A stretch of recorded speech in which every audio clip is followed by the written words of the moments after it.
कांग्रेस के दशकों के कुशासन की सबसे बड़ी वजह रही है कांग्रेस की तुष्टीकरण की राजनीति, वोट बैंक पॉलिटिक्स। कांग्रेस ने असम को हमेशा वोट के चस्पे से ही देखा। कांग्रेस ने हर वो काम किया जिससे तुष्टीकरण को बढ़ावा मिले और हर वो काम रोका जिससे असम का विकास हो। कांग्रेस के समय केंद्र सरकार की योजनाओं को असम तक पहुंचने में भी बरसों लग जाते थे, लेकिन साथियों, बीजेपी ने असम के विकास को, नॉर्थ ईस्ट के विकास को हमेशा प्राथमिकता दी है।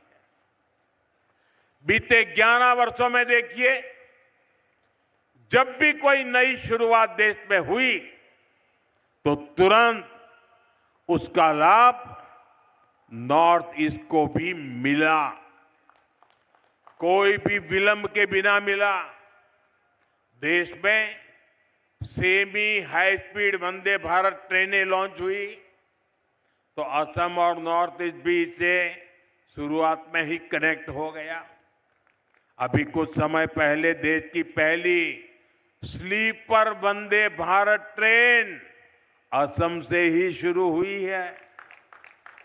जब देश ने तय किया कि अब सेमीकंडक्टर सेक्टर में तेजी से काम कर रहा है और असम इस सेक्टर में भी ग्रोथ इंजन बन रहा है, और वो दिन दूर नहीं जब असम की चाय की तरह ही,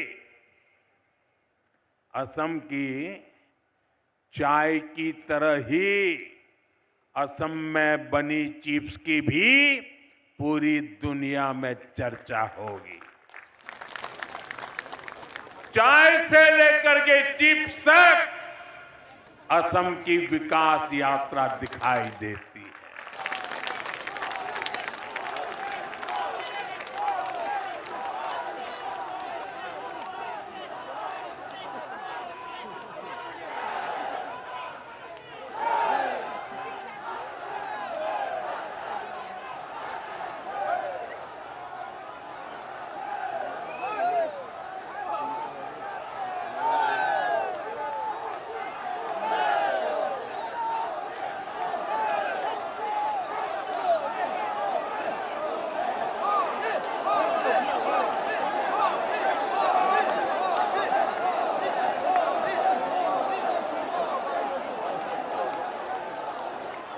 साथियों, असम का ये प्यार मैं कैसे भूल सकता हूं।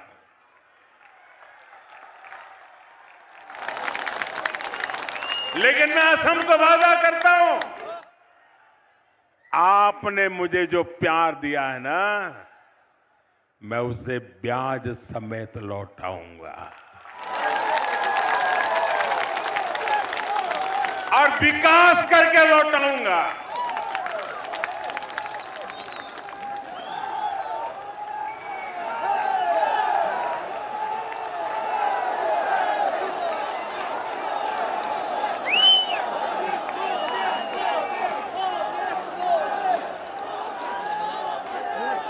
साथियों, मैं आपको डिजिटल कनेक्टिविटी का भी उदाहरण दूंगा। आप देखिए, कांग्रेस के समय में 3G और 4G टेक्नोलॉजी आई, ये 2G के घोटाले भी आए, लेकिन नॉर्थ ईस्ट तक, असम तक उसे तेजी से पहुंचाने के लिए कांग्रेस ने मेहनत ही नहीं की। और जब भाजपा सरकार में 5G टेक्नोलॉजी आई तो हमने क्या किया? हमने इस टेक्नोलॉजी को पूरे असम में, पूरे नॉर्थ ईस्ट में गांव-गांव तक पहुंचाने के लिए काम किया।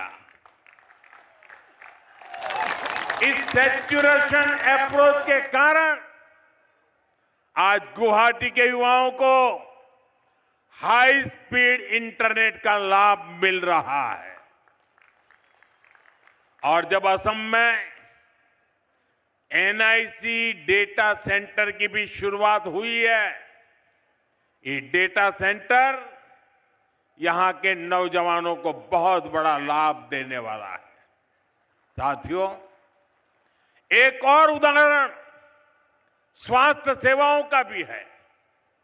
कांग्रेस ने दशकों तक एम्स के विस्तार पर ध्यान नहीं दिया। जब अटल जी की सरकार बनी तो एम्स की संख्या बढ़ाई गई। इसके बावजूद हालत ये थी कि 2014 में देश में सिर्फ 6 एम्स थी। आपने 2014 में मोदी को देश की सेवा का अवसर दिया और आज देश में एम्स की संख्या बढ़कर 20 से ज्यादा हो चुकी है।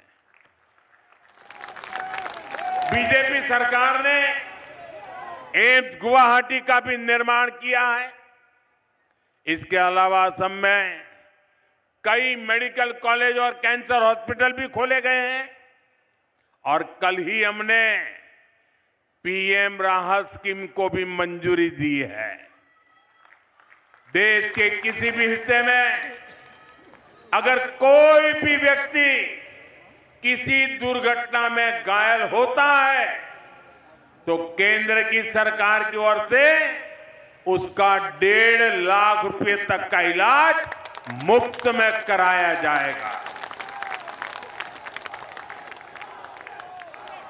एक्सीडेंट के बाद तुरंत मदद मिलने से जान बच जाती है। साथियों, यहां आए भाजपा कार्यकर्ताओं में बड़ी संख्या में मेरे युवा बेटे बेटियां की है। आप याद रखिए, देश में जब मैनेजमेंट और उच्च शिक्षा की बात होती थी तो असम और नॉर्थ ईस्ट के युवाओं के पास सिर्फ पलायन का ही विकल्प होता था। लेकिन आज देखिए, आईआईएम पालसबारी का नया कैंपस शुरू हो चुका है। आईआईटी गुवाहाटी का भी आधुनिकीकरण हो रहा है। इसके अलावा असम में आईआरआई इसकी भी स्थापना की गई है। ये संस्थान असम में नई टेक्नोलॉजी लीडर्स को तैयार करेंगे। साथियों, आज केंद्र की बीजेपी एनडीए सरकार देश के छोटे छोटे शहरों में इलेक्ट्रिक बसों का जाल बिछा रही है। आज ही मुझे गुवाहाटी में 100 इलेक्ट्रिक बसों को हरी झंडी दिखाने का अवसर मिला। इस वर्ष के बजट में भी पूर्वोदय स्कीम के तहत 4000 इलेक्ट्रिक बसों की घोषणा की गई है। इससे आने वाले समय में बहुत बड़ी संख्या में असम को भी इलेक्ट्रिक बसें मिलने वाली है।